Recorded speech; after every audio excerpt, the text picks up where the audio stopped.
3వ అధ్యాయము 9వ వచనం.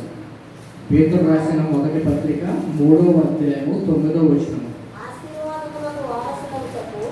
ఆశీర్వాదమునకు వారసులగుటకు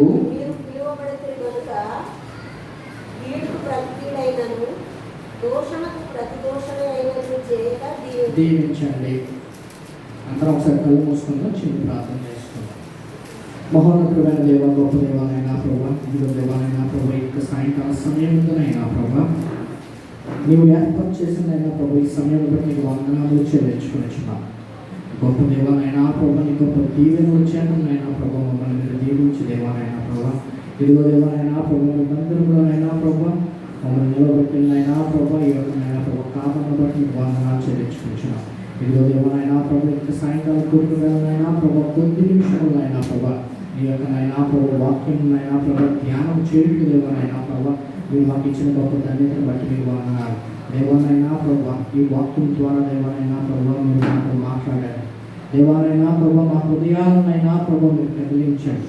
దేవాలైనా ప్రభా, ఈ వాక్యంనైనా ప్రభా మా హృదయంలో స్థిరముగా నాటబడి దేవాలైనా ప్రభా, ఇదిగో దేవాలైనా ప్రభా, నీకు వాక్యానుసారమైన జీవితాన్ని అయినా ప్రభా మేము జీవించుకుని నీ గొప్ప సహాయం దయచేయండి. మా యెహోవా అనే అతి శ్రేష్టమైన నామంలో మీకు నేను కోరుతున్నాను తండ్రి, ఆమేన్. ఇక్కడ ఏమనుంది అంటే ఫస్ట్ ఒక ప్రామిస్ ఉంది. లేదు అంటే మన కొరకు ఏర్పాటు చేసినది ఉంది. ఏంటిది? ఆశీర్వాదమునకు మీరు వారసులగుట. అంటే ఒక ఆస్తి ఉంది, అది దానికి మనం వారసులు అనిపించుకోవాలి అంటే దానికి ఒక కండిషన్ ఉంటుంది. ఏంటి అంటే దాన్ని మన పేరు మీద రిజిస్ట్రేషన్ చేయించుకోవాలి. ఇక్కడ దేవుడు దేని గురించి చెప్తున్నాడు? ఆశీర్వాదం. ఈ ఆశీర్వాదం ఎవరిది? దేవునికి. మీరు అక్కడ క్లియర్గా చదివినట్లయితే ఆశీర్వాదమునకు అంటే ఇట్స్ సింగిల్, అది ఏకవచనం. ఆశీర్వాదము, ఆశీర్వాదములు అని రాయలేదు. ఆశీర్వాదమునకు మీరు వారసులగుటకు పిలువబడితే కనుక కీడుకు ప్రతి కీడునైనను దూషణకు ప్రతి దూషణైనను చేయగా దీవించండి. సో ఒక కండిషన్ సెట్ చేశాడు దేవుడు. మీకు కనుక ఆశీర్వాదం కావాలి అంటే, మీకు కనుక దేవుని దగ్గర నుంచి దీవెన రావాలి అంటే, లేదు దేవుని యందు నాకు ఉన్నతమైన జీవితం ఉండాలి అంటే ఒక కండిషన్. అంతే కదా? దేవుడు మనకిచ్చిన ప్రతి ఒక్క వాగ్దానానికి ఒక కండిషన్ ఉంటుంది. నాకు నచ్చినట్టు నేను ఉంటాను, నాకు నా ఇష్టం వచ్చినట్టు నేను ఉంటాను, దేవుడు నన్ను ఆశీర్వదించు అంటే అవుతుందా అండి? మన ఇంట్లోనే అవ్వదు. మన ఇంట్లోనే తల్లిదండ్రుల దగ్గరికి వెళ్ళి నేను స్కూల్కి వెళ్దాం, నేను కాలేజీకి వెళ్దాం, నేను నా ఫ్రెండ్స్తో తిరుగుతాను, ఇష్టం వచ్చినట్టు నేను బయట బతుకుతాను, కానీ నేను ఇంటికి వచ్చేటప్పటికి నాకు టైంకి అన్నం పెట్టండి, నాకు ఆస్తిలో వాటా ఇవ్వండి అంటే ఒకటిసారి, రెండుసార్లు, మూడోసారి. తర్వాత ఏమవుతుంది? తర్వాత బయటికి పోరా అంటారు. It's condition based. ఇక్కడ దేవుడు కూడా ఒక కండిషన్ పెట్టాడు. ఆ కండిషన్ ఏంటి అంటే, మీకు కానీ ఆశీర్వాదం కావాలి అంటే, మీకు కానీ నా యందు మీరు ఏదైనా అడుగుతున్నారు అది మీరు పొందుకోవాలి అనుకుంటే మీరు ఏం చేయాలి అంటే, కీడుకి ప్రతి కీడు చెయ్యొద్దు, దూషణకు ప్రతి దూషణ చేయకుండా ఏం చేయాలంట? దీవించాలి. ఇది కొంచెం కష్టమే. ఎందుకు కష్టం అంటే నేను ఫాలో అవ్వలేకపోయేది. మనం మీరు అడగచ్చు, మరి ఎంత గట్టిగా ఎందుకు చెప్తున్నావు అంటే, జనవరి నుంచి మరి ఎందుకో నాకు తెలియదు కానీ నాలో కొన్ని మార్పులు రావడం నేను గమనించాను. అవి ఎలాంటి మార్పులు అంటే మనందరికీ తెలుసు, looking like a Christian is different than being a Christian. అంటే క్రైస్తవునిగా కనబడుట ఒకటైతే క్రైస్తవునిగా జీవించుట ఇంకొకటి. బయట లోకంలోనే ఎట్లా చెప్పాలి అంటే, looking rich is different then being rich. మీలో చాలా మంది తెలుసు కొన్ని కోట్లు ఉంటాయి మనిషి దగ్గర, కానీ ఎలా ఉంటాడు చూడడానికి? దరిద్రుడిగా ఉంటాడు. సరైన బట్టలు వేసుకోడు, పెద్ద కారు ఉండదు, ఏమీ ఉండదు, కానీ ఆయన దగ్గర ఏముంటాయి? కోట్లు ఉంటాయి. కొంతమంది ఉంటారు అందరి దగ్గర అప్పులే, కానీ సూటు బూటు వాచ్ ఉంగరాలు. అదేంటది తేడా మీరు గమనించారా? కనబడడానికి ఉన్నది ఒక లెక్క, నిజంగా ఉన్నది ఇంకో లెక్క. ఇక్కడ దేవుడు ఏం చెప్తున్నాడు అంటే, మీరు క్రైస్తవులు అంటే మీరు బయటికి కనిపించకపోయినా పర్వాలేదు. అంటే ఏంటి? మీరు ఎక్కడికి వెళ్ళినా బైబిల్ పట్టించుకోవడాలు, లేదు అంటే ఎవరడిగినా చర్చికి వెళ్తున్నానండి, ప్రార్థనకి వెళ్తానండి, ఎవరు ఫోన్ చేసిన అయ్యో నాకు ఇప్పుడు కుదరదండి, నేను చర్చికి వెళ్ళిపోవాలండి, లేదంటే నాకు ప్రార్థనకి టైం అయిపోతుందండి. ఇదేంటిది? కనిపించడం. క్రైస్తవుల లెక్క కనిపించడం. చూసిన అబ్బా ఎంత భక్తో అనుకుంటారు. అలాంటి భక్తి కాదు అనుకుంటారు. ఎందుకని మీరు అడిగితే నేనే ఎగ్జాంపుల్. నా ఎగ్జాంపుల్ ఏంటో తెలుసా? నైట్ రాత్రి 9 నుంచి పగల 6 దాకా నేను షిఫ్ట్ చేయాలి. పాపకు వారిని మేనేజర్కి రిక్వెస్ట్. ఎప్పుడు? శనివారం రాత్రి. శనివారం షిఫ్ట్కి వెళ్తాను కదా, శనివారం అంటే ఆదివారం తెల్లవారుజామున 6:15కి నేను వెళ్ళాల్సింది 6 గంటలకి, పావు గంట ముందు. Please I need to go to church, I need 15 minutes permission. 15 నిమిషాలే కదా వెళ్ళిపో అంటారు. అప్పుడు నేనేంటి టక్ వచ్చేసి 6 గంటలకల్లా ఇంటికి వచ్చేసి మొహం గంట కడిగేసి 6:20కి బయలుదేరి 7 గంటలకి చర్చికి వెళ్ళిపోయాడు. అదేంటది? క్రైస్తవంగా కనిపించడం. అబ్బా అందరూ మన ఆఫీస్ వాళ్ళు ఇప్పటికే అంటారు, నీకేంటి, నీకేమున్నది? నేను మన ఎవరో ఫోన్ చేస్తే నాకు కొంచెం డిసిప్లిన్ అవసరం అన్నాను. నీకు డిసిప్లిన్ ఏంటి అంటే నేను ఆయనకి ఆ విధంగా కనిపించాను. కానీ చర్చికి వెళ్ళేటోడిని, వచ్చేటోడిని వారం మొత్తం అంటే అంటే పాపంలో ఇది కూడా కాదు. బైబిల్ చదివేటోడినా అంటే టైం ఉంటే చదివేటోడిని, ప్రార్థన అంటే టైం ఉంటే ప్రార్థన చేసుకునేటోడిని. అది క్రైస్తవ్యమా?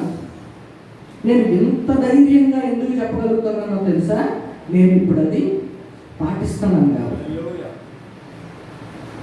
ఖచ్చితంగా ఎంత ధైర్యంగా చెప్పడానికి గల కారణం ఏంటంటే, అప్పుడు నేను క్రైస్తవునిలా కనిపించాను. దేవుని మహాకృపను బట్టి ఇప్పుడు క్రైస్తవునిగా జీవించడం అనేది నేర్చుకుంటాను. ఇంకా కంప్లీట్గా నేర్చుకోలేదు. ఇప్పుడు నేను ఒక ప్రాసెస్లో ఉన్నాను. ముందు ఏ చిన్న విషయం కన్నా, ఏది అటు ఇటు కాకపోయినా, ఏది పెర్ఫెక్ట్గా లేకపోయినా నాకు విపరీతమైన కోపం వచ్చేసింది. కోపం అంటే అలాంటి కోపం కాదు. నా సమీరాన్ని తిట్టేటోడిని, ఏమనేటోళ్ళు కాదు. ఎందుకు అంటే నేనేమంటానంటే, నేను పర్ఫెక్ట్గా ఉంటాను కాబట్టి మీరందరూ పర్ఫెక్ట్గా ఉండాలి. కోపం ఎవరన్నా ఏమన్నా మాట అంటే తీసుకునేటోటి కాదు. ఎంత మంచిగా ఉంటే నన్ను అంటావా నువ్వు? అర్థమవుతుందా? నేనేం చేశానండి? నేను వేరే వాళ్ళకి అలాగే చేస్తున్నానా? నేను చెయ్యట్లేదే. నేను పర్ఫెక్ట్గా ఉన్నాను, మీరు కూడా అంతే పర్ఫెక్ట్గా ఉండాలి. మీరు నాకు అనడానికి లేదు. విపరీతమైన కోపం, ఇంకా విపరీతమైన తిండి పిచ్చి. అంతా ఎంత పిచ్చి కాదు. కానీ ఏమైంది?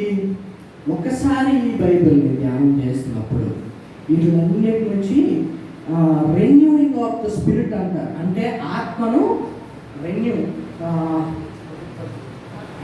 దినదినము అది అభివృద్ధి చెందుతుంటుంది. రెన్యూయింగ్ ఆఫ్ ద స్పిరిట్ అలాగొచ్చింది. ఇక్కడ క్రైస్తవునిగా కనిపించుట, క్రైస్తవునిగా జీవించుట. దేవుడికి ఏది ప్రాముఖ్యం అంటే క్రైస్తవునిగా జీవించడమే ప్రాముఖ్యం. నేను చెప్పాను కదా, నేను ఒక మెసేజ్ విన్నానని. ఆ మెసేజ్లోని ఆయన ఒక అద్భుతమైన మాట చెప్పాడు. మనం చనిపోయి దేవుని దగ్గరికి వెళ్ళి, మీరు అందరూ నమ్ముతారు కదా, మనం చనిపోతే దేవుని దగ్గరికి వెళ్తాము. మనకంటూ ఒక దినం ఉంటుంది. ఆ దినమందు మనం ఏం చేయాలి? దేవుని ముందు నిల్చుకోవాలి. నిల్చున్నప్పుడు దేవుడు మనకి ఏం అడుగుతాడు? లెక్క అడుగుతాడు. అడగడా? లెక్క అడుగుతాడు. బాబు, నువ్వు పలానా రోజు పలానా సినిమా చూసావు, చెప్పు, వాట్ ఈజ్ యువర్ ఎక్స్ప్లెనేషన్? బాబు, పలానా రోజు నువ్వు పలానా ఆయనకి సహాయం చేసావు, నేను చాలా సంతోషపడ్డాను. ప్రతిదానికి మనం లెక్క చెప్పుతాం. ఆ లెక్క అడిగినప్పుడు దేవుడు ఏమని అడుగుతాడు అంటే, నీకు చెప్పినదేమిటి, నేను నీకు ఆజ్ఞాపించినదేమిటి, నువ్వు చేసినది ఏమిటి, ఆ ఒక్కటే అడుగుతాడు తప్ప నువ్వు ఎక్స్ప్లెనేషన్ ఇవ్వడానికి నీకు ఎక్కడా ఛాన్స్ ఇవ్వడు దేవుడు. ఈ ఆజ్ఞలన్నీ, దేవుడు ఇచ్చిన ఆజ్ఞలన్నిటికీ కండిషన్స్ లేవు. నిన్ను వల్లే నీ పొరుగు వాడిని ప్రేమించడం అనేది ఏంటది? ఆజ్ఞ. దానికి ఏమైనా కండిషన్ ఉందా? నీ పొరుగువాడు నిన్ను ప్రేమిస్తేనే నువ్వు ప్రేమించాలి, లేదు అంటే నీకు తెలిసినోడైతేనే ప్రేమించాలని ఆజ్ఞలకు ఎక్కడా కండిషన్స్ లేవు. Right are wrong? నీ యొక్క తీర్పు కేవలం నీవు చేసిన పని నిమిత్తము మాత్రమే ఉంటుంది తప్ప, దేవుడా నేను ఇంత మంచిగా ఉన్నా ఆడలో ఊరికి అన్నాడు దేవుడా, అందుకనే నేను అట్లా మాట్లాడాల్సి వచ్చింది దేవుడా అంటే ఒప్పుకుంటాడా దేవుడు? చెప్పండి, ఒప్పుకుంటాడా?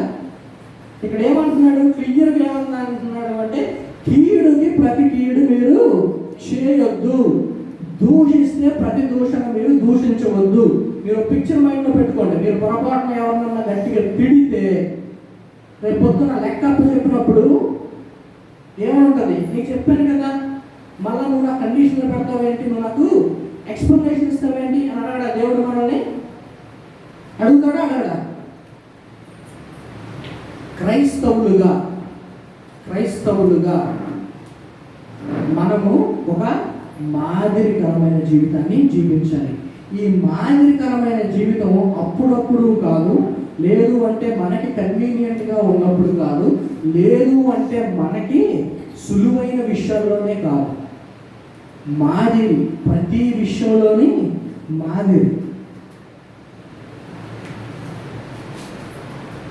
నెక్స్ట్ వచనంలోని 10వ వచనంలో ఏమందంటే, జీవమును ప్రేమించి మంచి దినములు చూడగోరువాడు చెడ్డదాన్ని పలకకుండా తన నాలుకను, కపటపు మాటలు చెప్పకుండా తన పెదవులను కాచుకొనవలెను. నేను ఈ 2 నెలలు ఇక్కడ ఉన్నప్పుడు నేను చాలా చూశాను, చాలా విన్నాను. మన సంఘంలో జరుగుతున్న ప్రతి విషయం నేను క్షుణ్ణంగా పరిశీలించాను. మొదటి డిసెంబర్ నెల అయితే కోపంతో రగిలిపోయేవాడిని ఇంట్లోని. ఏంటి, ఎందుకు కోపం వచ్చేది అంటే, ఇక్కడ చూసిన కొన్ని విషయాలు, ఇక్కడ విన్న కొన్ని విషయాలు, ఇక్కడ జరిగిన కొన్ని సంఘటనలు నాకు చాలా ఆశ్చర్యాన్ని కలిగించాయి. ఎందుకు అంటే, నేను ఏదన్నా మా సంఘంలోనే కదా కంపేర్ చేస్తాను, అదేంటది మా సంఘంలో ఏదా లేదే, ఇక్కడేంటి ఇంత కొత్తగా ఉంది అని. దీని మీద ఒక మెసేజ్ ప్రిపేర్ చేశాను, మీ త్వరలో పంచుకుంటాను. అది అర్థమవుతుందా? చేసినప్పుడు కోపం. ఎప్పుడైతే జనవరి నుంచి బైబిల్ చదవడం మొదలు పెట్టానో అప్పుడు కండిషన్ ఏంటో తెలుసా?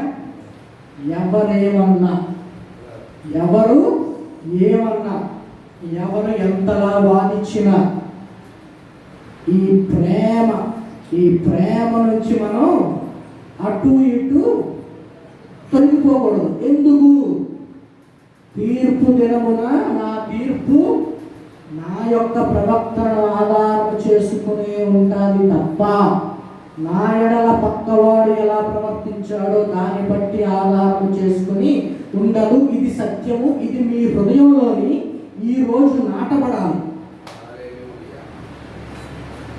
ఈ సత్యం అనేది మీ హృదయంలోని నాటబడాలి. ఎందుకు నాటబడాలి అంటే, నేను ఒక దైవజనుడు చెప్పిన ప్రసంగం ఎన్నిసార్లు విన్నామో లెక్కలేదు. మొన్నటి నుంచి రోజుకి కనీసం ఒకసారన్నా. అది ఎలా ఉంటుంది అంటే, అది విన్నప్పుడు ఒక అనుభూతి, అబ్బా అబ్బా అబ్బా ఇలా ఉండాలి, ఇదే దేవుడు చెప్పింది. దాని మీద కూడా ఒకరోజు మాట్లాడతాను. ఇక్కడ క్లియర్గా దేవుడు చెప్తుంది, జీవమును ప్రేమించి. అంటే ఏంటి? జీవము అంటే బ్రతికి ఉండాలి. అంటే నువ్వు బ్రతికి ఉండాలి అంటే, బ్రతికి ఉండి మంచి దినాలు చూడాలి అనుకుంటే, నీ జీవితంలోని మంచి దినాలు, శ్రేష్టమైన దినాలను నువ్వు చూడాలనుకుంటే ఏం చేయాలి? చెడ్డవాన్ని పలుకకుండా తన నాలుకను, కపటపు మాటలు చెప్పకుండా తన పెదవులను కాచుకొనవలెను. చెడు చెడు ఏదైనా ఉంటే దయచేసి దాన్ని పలకవద్దు. కపటపు మాటలు ఏమైనా ఉన్న ఎడల దాన్ని చెప్పవద్దు. మనలో ఎంతమంది ప్రార్థన చేస్తాం?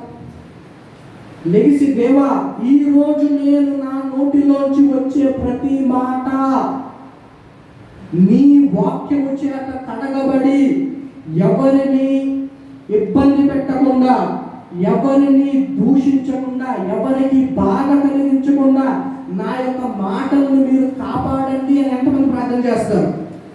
నేను ఒక వారం నుంచి ప్రార్థన చేయడం మొదలుపెట్టాను. ఏం ప్రార్థన? దేవా ఈరోజు నేను ఏదైతే పలుకుతానో నా నోటి ద్వారా, ఈరోజు నా నోటి నుంచి వచ్చే ప్రతి మాట ఫస్ట్ ఎక్కడ క్వాలిటీ చెక్ అవ్వాలి? నీ దగ్గర క్వాలిటీ చెక్ అవ్వాలి. అలాంటి మాటలే నా హృదయంలో పెట్టు, అలాంటి తలంపులే నా హృదయంలో పెట్టు. నా హృదయంలో దేన్ని నింపాలి? జీవజలమును నింపు. ఆ జీవజలము బయటికి వచ్చినప్పుడు ప్రతి ఒక్కరికి మేలు చేసేదిలా ఉండాలి తప్ప ఎవరిని ఇబ్బంది పెట్టే రీతిగా ఉండకూడదు. చేద్దామా ఈ రోజు నుంచి ఆ ప్రార్థన? చెప్పండి, చేద్దామా? అద్భుతంగా ఉంటుంది. దేనికి తెలుసా? మీరు జీవమును ప్రేమించి మంచిది చూడాలి అనుకుంటే, అప్పుడప్పుడు నేను కూడా అటు ఇటు అవుతుంటాను, కానీ ఇమీడియట్లీ ఇది గుర్తుకొచ్చినప్పుడు నో. ఇదేంటిది? పెర్ఫెక్షన్. ఇంకా మనం పర్ఫెక్ట్ రాలేదని ఇది మనం ఒక నడత. కొన్ని దినములు ఇది అభ్యసిస్తే ఇది ఏమవుతుంది? మన జీవన శైలి అవుతుంది. ఈరోజు పొద్దున్న నేను వాట్సాప్ చూస్తున్నప్పుడు ఒక ఆమె చాలా మంచి స్టేటస్ పెట్టింది, మా కొలీగ్ ఒక ఆమె. అది చూసినప్పుడు నాకు చాలా ఆనందం అనిపించింది. 2-3 ట్రాన్స్లేషన్స్లో చూశాను. దాని ఏంటి అంటే, అది ఇంగ్లీష్లో చాలా బాగుంది. ఆ సామెతల గ్రంథం 17వ అధ్యాయం 28వ వచనం. సామెతల గ్రంథం 17వ అధ్యాయం 28వ వచనం. వస్తున్నప్పుడు కూడా నేను ఇంట్లో ఇదే డిస్కస్ చేసుకుని వచ్చాను.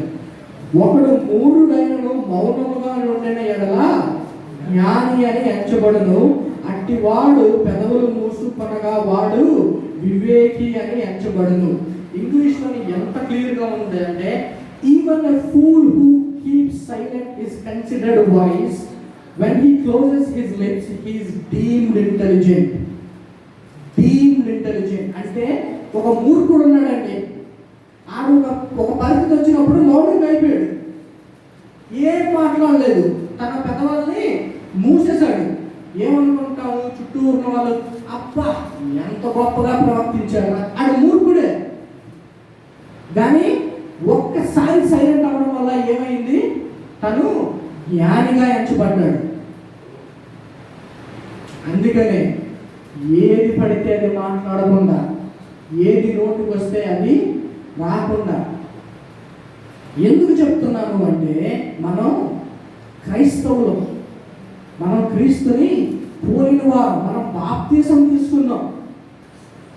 మనం బాప్తీసం తీసుకుని లోకంలో ఉన్నట్టు, లేదంటే లోకస్తులు మాట్లాడుతున్నట్టు మాట్లాడితే అవుతుందా అండి? చెప్పండి, మీరు నాకు ఆన్సర్ చెప్పాలి. అవుతుందా? అవ్వదు. ఎందుకు అంటే, మనకు తీర్పు తీర్చేవాడు పైనుంచి చూస్తూ ప్రతి దానిని నోట్ చేస్తున్నాడు. మీరు అనుకోవచ్చు, ఇప్పుడు కాదు కదా, తర్వాత దేవుడికి ఒక క్షమాపణ కోరేసి వెళ్ళిపోతాము, కానీ అడగకుండా ఉంటాడా? అయితే దేవుడు నేను క్షమించాడు, దేవుడు నీ కోసం ప్రాణం పెట్టాడు, దేవుడు నీ కోసం పరలోకం సిద్ధం చేశాడు. కానీ ఆయన చిత్తం ఏంటో తెలుసా? పరలోకంలోకి వెళ్ళి పరలోకంలో జీవించడం కాదు, భూమి మీద ఉన్నప్పుడే మనం పరలోకాన్ని అనుభవించాలనేది ఆయన చిత్తం. ఆ పరలోకం భూమి మీద నువ్వు ఏ రకంగా అనిపిస్తావంటే, కేవలం దేవుని యొక్క ఆజ్ఞలు గైకొని దేవుని చిత్తానుసారంగా నడిచినట్లయితేనే నువ్వు ఆ పరలోకాన్ని భూమి మీద అనుభవిస్తావు.